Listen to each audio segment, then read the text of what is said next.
HP flagship identik dengan kata mahal. Contohnya Samsung Galaxy S7 yang dijual dengan harga 8 juta, Google Pixel XL dengan harga 10 juta, dan iPhone 7 dengan harga 8,6 juta. Padahal dengan spesifikasi yang bisa dibilang lebih powerful, Xiaomi Mi 6 yang belum lama ini diluncurin cuma dipatok dengan harga 4,8 juta. Kok bisa? Pertanyaan ini juga berlaku buat HP-HP Xiaomi lain yang menurut para fansnya adalah HP yang paling worth it.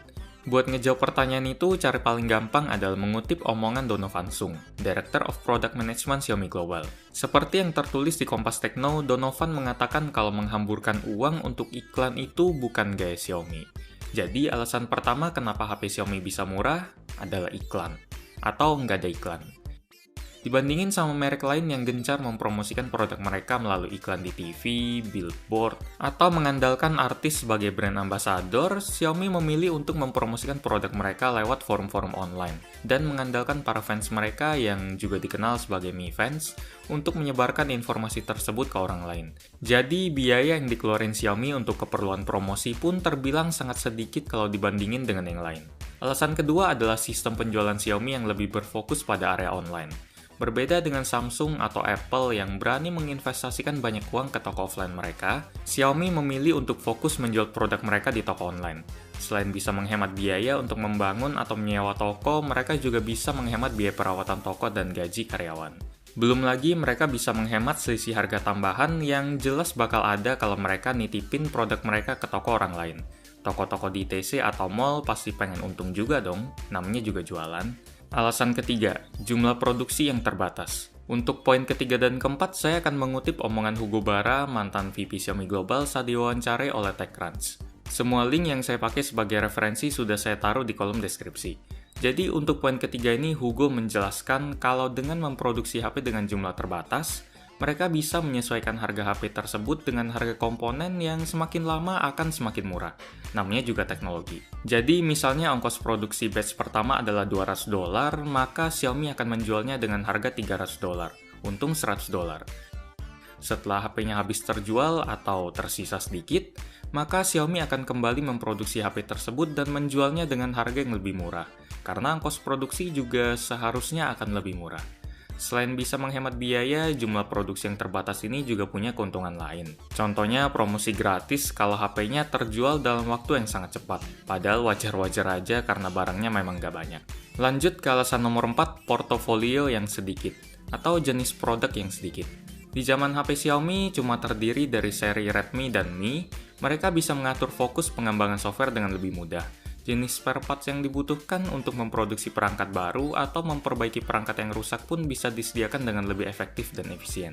Alasan kelima, yang sebagai catatan cuma tebakan saya aja, Xiaomi menerapkan strategi ambil selisih untung sedikit tapi jual banyak, seperti yang diterapin di toko-toko grosir gitu.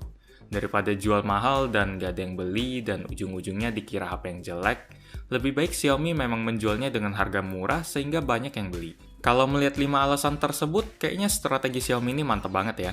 Konsumen bisa dapetin HP dengan harga yang murah karena nggak perlu nanggung biaya iklan atau biaya lainnya.